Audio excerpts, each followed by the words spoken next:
Today I'm with Amber. Amber, how old are you? 38. 38 years old?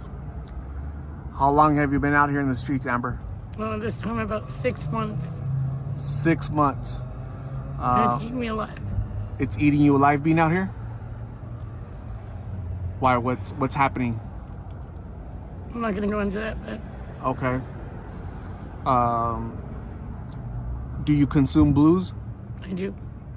How long's that been going on? 4 months. 4 months? I had heroin addiction for many years. And then you switched over from H to blues? So today I'm back with Amber. Amber, I met you on February 26th, so that's about 40 some days ago, okay? You're in a facility. You're looking a lot better and sounding a lot better. I couldn't really understand you the first time because you had that infection, thrush. The infection was to the point where I couldn't talk right and I couldn't eat. I couldn't swallow. They actually had me on liquids for like 3 days when I first went into the hospital. They were afraid I would choke if I ate anything. It was that bad, but it's gone. That's been treated. It's done. So When I met you that day, I offered to take you to the hospital. You told me no, but you're telling me like a few days later, you checked yourself in. You asked. It was the second or the third. So yeah, just less than a week later. And talking to you in this video, it made my brain kind of jump back and be like, hey, what are you doing? You know, that's when I started playing the tape through. And decided to go into Fry's on 19th and Glendale, where my apartment used to be. That was my neighborhood. And basically lay down on the floor and ask him to call 911. I was done. I was wiped out. So. And when they saw you, the doctors told you you made it right in time because a couple more weeks and you wouldn't have made it out there, huh? You had an infection? Right, because, well, one, I couldn't eat anymore. And I was already down to 100 pounds. I'm usually 160. And the infection had gotten into my heart. So it was endocarditis.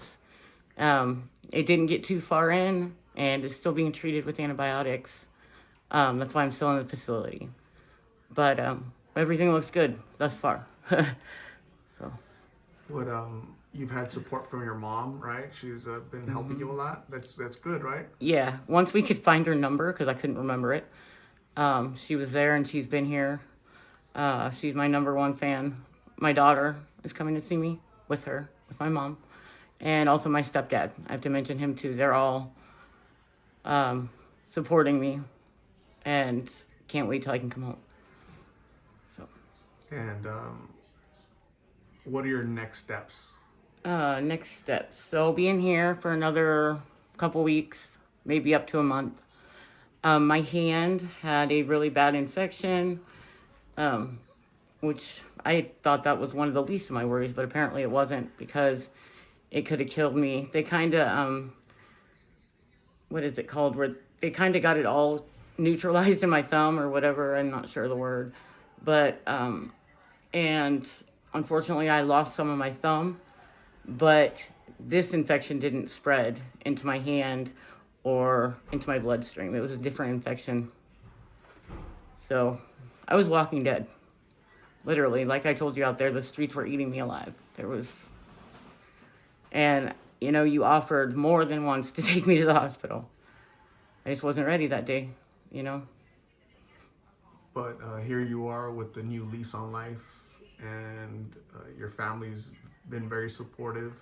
And all the people on your channel. Like, I'm trying to respond back to comments, you know, and there's just so many from all over the world. It's amazing. How does that make you feel?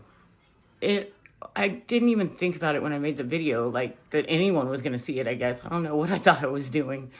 But now that, you know, my brain's more functional and it's really cool, like Brazil, Australia, you know, and right here in Phoenix. There's a lot of support right here in Phoenix.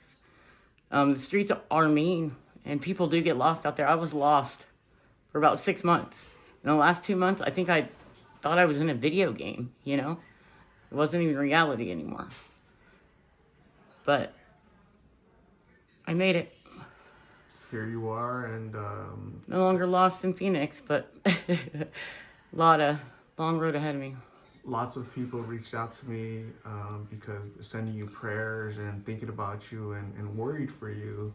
And I'm letting them know that, that I've been hearing from you. You've been texting me, and that you're doing good. You want to recover, and eventually you want to make this update, right, to let people know that you wanted to thank them for their prayers and for them reaching out, because that's helped you in your road to recovery, right? The support is amazing, and there's a lot of downtime in here.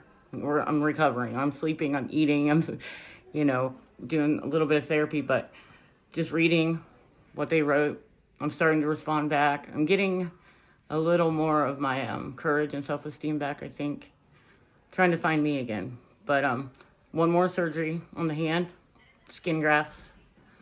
I saw it for the first time yesterday. It was kind of shocking, but I think in the end it'll be great. Doctor said it looks good. And finish the antibiotics. And I'm going to go home and spend the summer with my daughter, I think. How much weight have you gained? 16 pounds. And I would like to gain, honestly, 20 more in the long run. 10 more before I get out of here is my goal. And so, how long do you predict you'll be here in this facility? Until about the 25th of this month, if all goes well. If anything goes wrong or the infection, whatever, then it'll be longer. So a few more weeks of rehabilitation with your hand, and just gaining weight, eating. Yeah, I've locked out. No, I'm just kidding. It's not that bad. It's really not. I have a shower. I have food. My family comes and sees me. I've met people here that, I'm pushing wheelchairs and hanging out, making coffee. It's life. It's real life again. It's a taste of like normal, right? Living normal, right? Instead of being out there in the street and just, like you said, it was like being in a video game, just lost. Yeah, just lost. Like, I really thought I was like passing levels in a video game. When I made this video with you, I didn't even think about it going on the internet. Like, I was in my right mind. I remember our conversation. But I just didn't know the amount of people that would see it and the overwhelming, support that would come from it. So I really do want to thank everybody out there. It's pretty amazing. The whole purpose is prevention through awareness. That's the mission statement, right? So by somebody watching your video, a young person, right? Because there's young people out there. My daughter watched it. She's 12. The youngest person I've seen on the streets, right? Struggling. 13, 14? 13 years old. Yeah. So these videos are intended for them, so that they're confused or lost, they don't have guidance, and hey, somebody offers them something, they're gonna say no, because you know what, I don't want to end up lost out there, right? So and that video was real, and it was, in my mind, the end of my rope. I was saying sorry to my mom and my daughter. I don't know if you could really hear it clearly, but I really saw no way out. I didn't want to go to the hospital.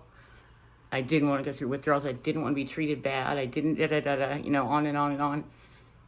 But something laid me down and made me go.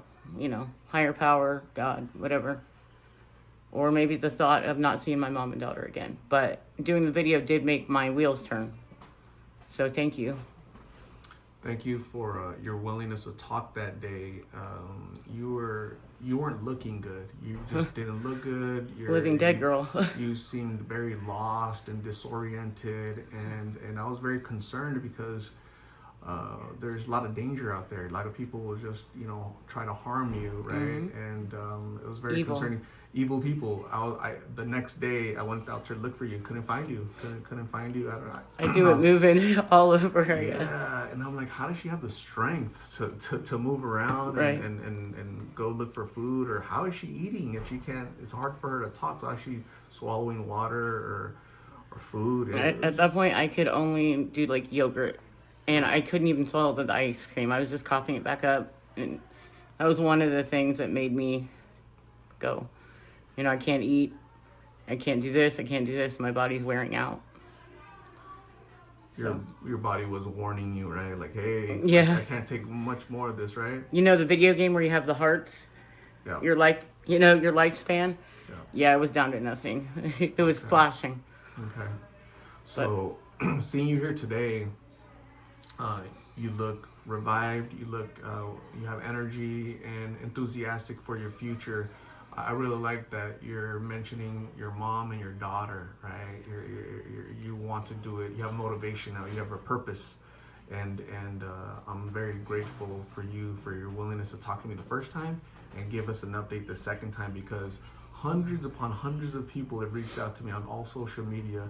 Hey, can you give me an update on Amber? Hey, how's Amber doing? Hello, when are we going to see Amber again? Hey, every single day. You know what? Yeah. They care about you, they love you, and they send prayers for you, okay? And I'm really blessed for that. But I never even thought about it. One person's seeing the video. But it is real. That is the real ugly part of addiction. Like I said, it's not a party. You know? People see drugs as a party. Oh, they're so fun. Did that look fun? It wasn't. This isn't fun. You know, what I'm going through now. But every action has a reaction, and you have to live with the consequences.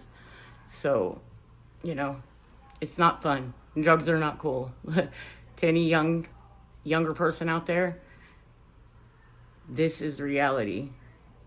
You know, that one time can get you hooked. So. Amber, great advice. I'm confident out of, I think over 100,000 people have seen your video. You've saved at least one life. You should be proud of that. Your daughter should be proud of you. Your mom should be, your family should be really proud of you, your willingness to share your story and save people's lives. But you know whose life you're saving right now is your own. Yep. So I'm proud of you, and I want to say thank you very much, and we'll talk very soon. We'll stay updated, and because people are going to want to know how you're doing, okay? If a lot of people have been asking me, hey, I want to buy her lunch, I want to buy her some socks, I want to buy her some clothes, how can they do that? Do you have a Cash App? I do have a Cash App. It's just Hungry Panda 22. My name is Amber McGill. Is my full first and last name. I have an address here too that mail can be sent to, that I can send to you and you can post. Yes, I'll get this information. I'll post it in the video description. Again, we're gonna stay in contact, and your walking weight is 160 pounds. When I met you, you were like 100 pounds, and today you're how much? 126. 126. So you've gained some weight, and you want to gain 20 more pounds. 20 more pounds. Let's feed Amber. Right. Hungry Panda. She's a hungry panda. Right. 22. So thank Amber, you. Thank you. I appreciate you. We'll talk very soon. Okay. Yep. Thank you.